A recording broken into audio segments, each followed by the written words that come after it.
सभी को नमस्कार। आप सोच रहे हैं चेहरा पे हल्का पसीना, आवाज तो उखड़ी हुई, माजरा क्या है? असल में जिस फ्लैट में रहता हूँ उस फ्लैट के मालिक ने मुझे सख्त हिदायत दी कि अगर आपको यहाँ लंबे समय तक शांति से, सुकून से और खुशी से रहना है तो आपको इसका किराया नियमित समय पर देना होगा। पहले तो मुझे इस बात पर यकीन नहीं था, लेकिन पिछले कुछ वर्षों से मैंने महसूस किया है कि जब भी मैं नियमित समय पर किराया नहीं दे पाता हूँ, मेरे जीवन से उत्साह, उमंग और ऊर्जा की कमी होने लगती है। आप सोच रहे होंगे ये कैसा फ्लैट है, कैसा मकान मालिक, कैसा किराया? तो इस बारे में मैं इस वीडियो के अंत में आपको क्लियर करूंगा। ये बात मैंने इसलिए उठाई है क्योंकि आज के विषय से पूरी तरह से संबंधित है। आज का मेरा विषय है ओबेसिटी, मोटापा।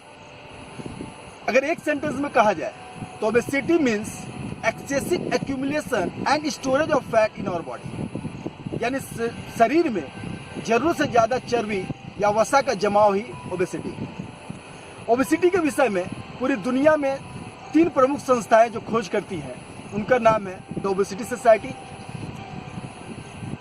द वर्ल्ड ओबेसिटी फेडरेशन और European association for the study of obesity. अभी जो आंकड़े मैं आपके सामने पेश करूंगा वो सारे आंकड़े इन्हीं संस्थाओं के रिसर्च से लिए थे। पूरे विश्व में जितनी भी मौतें अभी हो रही हैं उनका 5वां सबसे प्रमुख कारण ओबेसिटी है। 1980s के बाद ओबेसिटी के मामले पूरी दुनिया में दुगने हो गए। ओबीज बच्चों के मामले में हमारा देश दूसरे नंबर पे है। हमारे देश में करीब 1.5 करोड़ बच्चे ओबीज हैं और पूरी दुनिया में 2 अरब से ज्यादा लोग या तो ओबेसिटी के शिकार है या ओवरवेट है। ओबेसिटी के कारण टाइप 2 डायबिटीज, बोन्स रिलेटेड बीमारियां, हृदय परिसंचरण तंत्र संबंधी बीमारियां यानी कार्डियोवास्कुलर डिजीजेस और कुछ खास तरह के कैंसर का खतरा काफी ज्यादा बढ़ जाता है। और यही कारण है कि हर वर्ष करीब 28 लाख लोग पूरी दुनिया में ओबेसिटी से होने वाली बीमारियों के कारण मरते हैं। यह सब आंकड़ा काफी डराने वाला है, लेकिन संतोष की बात यह है कि ओबेसिटी पूरी तरह से क्यूरेबल है और प्रिवेंटेबल भी। अर्थात अगर कोई ओबीज नहीं है तो अपनी जीवन शैली को अच्छे रखकर वो उससे बचा रह सकता है, और अगर कोई ओबीज हो चुका है तो अपनी जीवन शैली में थोड़ा बदलाव करके, थोड़ा पेशेंस रख के वो अपने आप को फिर से स्वस्थ बना सकता है। तो सबसे पहले आप जानेंगे कैसे कि आप ओबीज हैं। तो इसके लिए बहुत सारे मेथड्स हैं, जैसे हिप वेस्ट रेशियो, कैलिपर एक आता है, कैलिपर के द्वारा आप लगाकर शरीर के विभिन्न भागों का फैट ज्ञात कर सकते हैं, और बीएमआई।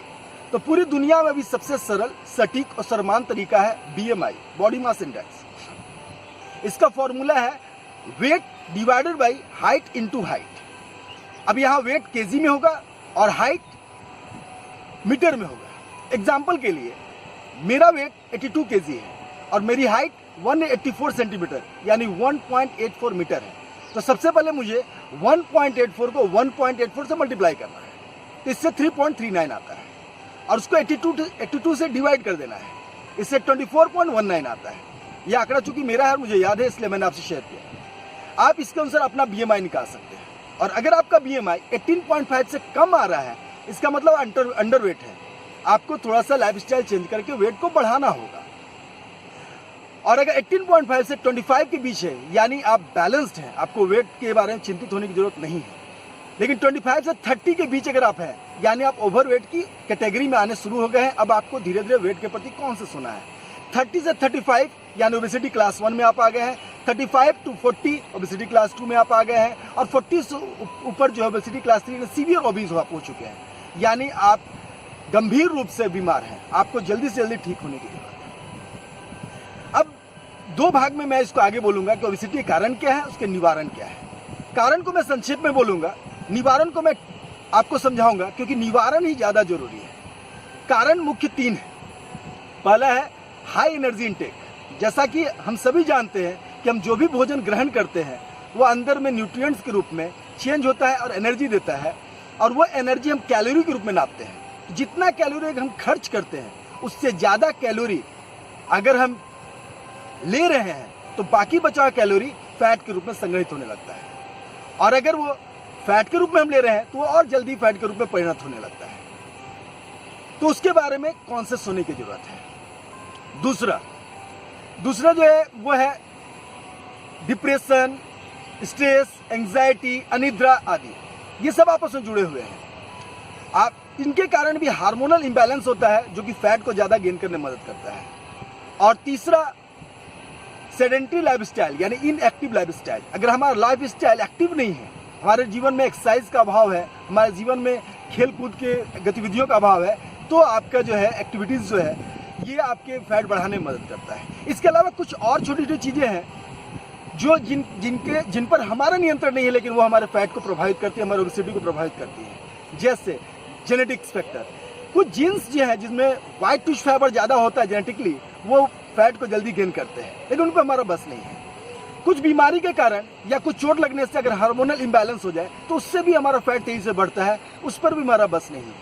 और तीसरा है कुछ मेडिकेशंस, खासकर एंटी डायबिटिक और एंटी डिप्रेशन मेडिसिन जो है वो भी हार्मोनल इफेक्ट डालती है और वो भी हमारे जो है बॉडी फैट को बढ़ाने में मदद करती है। इन सब के अलावा अब हम मुख्य मुद्दे पर आते हैं।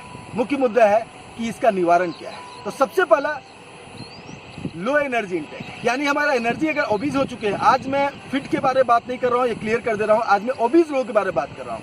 तो आज का मेरा पूरा प्रयास है कि ओबीज लोगों को फायदा मिले। तो जो लोग ओबीज हो चुके हैं उनके लिए सबसे पहला लो एनर्जी इंटेक, यानी कि खाने में सलाद को, हरी सब्जियों को, साग को और ज़्यादा छिलके सहित वाले जो आपके अनाज है उनको सम्मिलित करें और खाना को खूब चबा कर ध्यान देकर खाएं। क्योंकि प्रयोग से पता चला है कि जब खाना को चबा कर ध्यान देकर खाते हैं आप, तो कम खाने में ही ज़्यादा संतुष्टि हो जाती है। यानी आपको कम खाने से ही न्यूट्रिएंट्स मिल जाते हैं, फैट कम से कम शरीर में जाता है। दूसरा है कि खाने में जंक फूड्स को, बिस्किट्स को, आइसक्रीम को, ये सब को कम से कम सम्मिलित करें, इससे बचने की कोशिश करें। और साथ ही साथ जो आपका भोजन हो उसमें गर्म पानी का ज़्यादा सेवन करें। भोजन के साथ जब भी पेय पदार्थ ले तो गर्म ज़्यादा, ठंडा कम। ज़्यादा कोशिश करें दिन भर अगर गर्म पानी आप पी सके। सुबह उठने के साथ आप गर्म पानी, नींबू शहद पी सकते हैं। एक गिलास जो है सामान्य गिलास के पानी में सामान्य चम्मच का 1 चम्मच जीरा भी उबाल सकते हैं और उबाल के उसके पानी को छान लीजिए, उसे भी पी सकते हैं। ये सबसे भी थोड़ा बहुत फायदा देखा गया है। लेकिन भोजन में मुख्य बदलाव आप लाए। एक और बात जो यहाँ मैं क्लियर कर दे रहा हूँ कि एक मिसकॉन्सेप्शन है कि सभी तरह का फैट शरीर के नुकसानदायक है और फैट बढ़ाता है, ऐसा नहीं। पॉली अनसैचुरेटेड जो फैट होता है वो 2 रूप में पाया जाता है। वो है, पहला है फैटी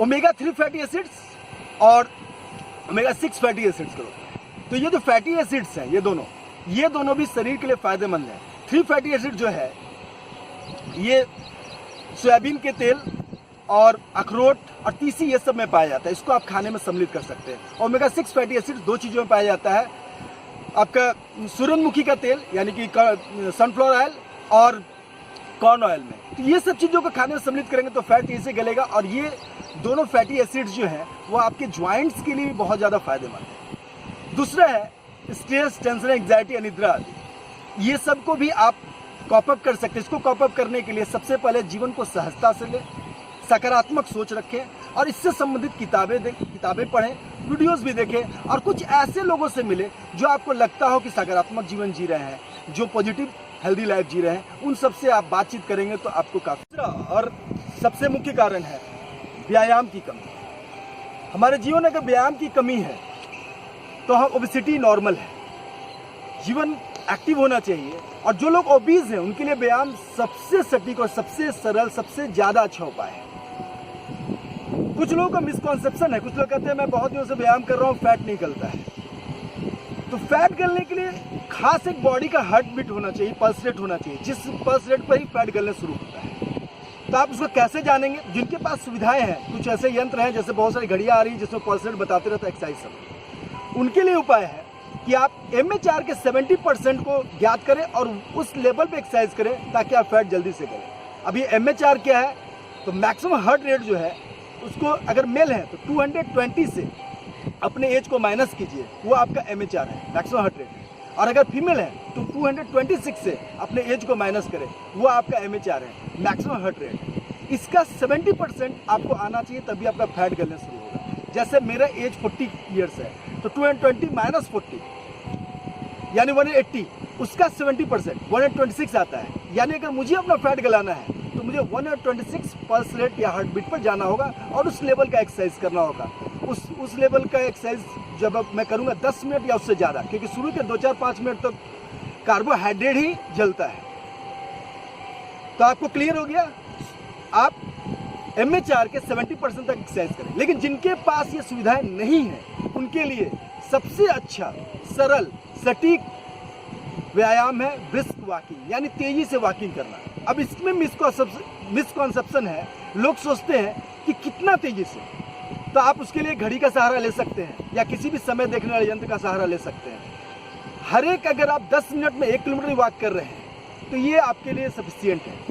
3 से 3.5 किलोमीटर वॉक प्रेस्क्राइब किया गया पूरी दुनिया में फैट गलाने के लिए 30 मिनट। अगर आप 30 मिनट ब्रिस्क वॉकिंग करते हैं और 3.5 किलोमीटर तक जाते हैं, तो ये सप्ताह में अगर 3 से 5 दिन कर रहे हैं तो आपका फैट गलना शुरू होगा। अंतिम में मैं आपसे कहना चाहूँगा कि पेशेंस रखें। कोई भी महान काम, बड़ा काम एक दिन में नहीं होता। लोग कुछ दिन में ही देखते हैं असर नहीं हो रहा और छोड़ देते हैं। तो व्यायाम से कंपाउंडिंग इफेक्ट होता है, धीरे धीरे बढ़ता है, शुरू में इफेक्ट दिखाई नहीं देता। आप पेशेंस रखें और 5-5 दिन जो आप व्यायाम करें, उसके अलावा 2 दिन जब व्यायाम नहीं कर रहे हैं तो 7 दिन आहार को नियंत्रित रखें।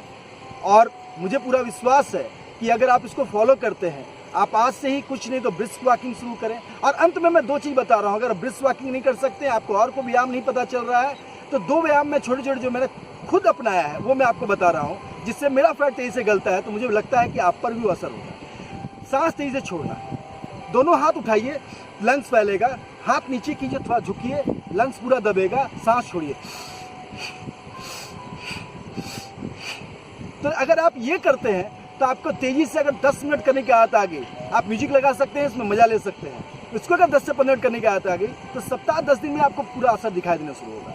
और एक और व्यायाम है, आपका बेली में फैट और बटक में फैट तेजी से जमता है। अगर उसको जल्दी गलाना है तो वो दोनों का आपस में ट्विस्ट करना होगा। तो कुंदन थोड़ा सा पीछे लेंगे और ये दोनों ट्विस्ट करने का उपाय क्या है, कोई म्यूजिक लगाइए जो आपको पसंद आए, डांस के मूवमेंट में पूरे बॉडी को सेक कीजिए, अपोजिट साइड सेक होगा। जब अपोजिट सेक होगा तो ये बहुत तेजी से, क्योंकि मैंने इसे खुद अनुभव किया है, बहुत तेजी से पेट और बटक के फैट को गलाता है। आगे आ सकते हैं। तो उसके बाद अंत में मैं जहाँ से मैंने शुरू किया था वहीं से ख़त्म कर रहा हूँ। संत कबीर ने कहा था, कबीरा शरीर सराय है भाड़ा देकर बस।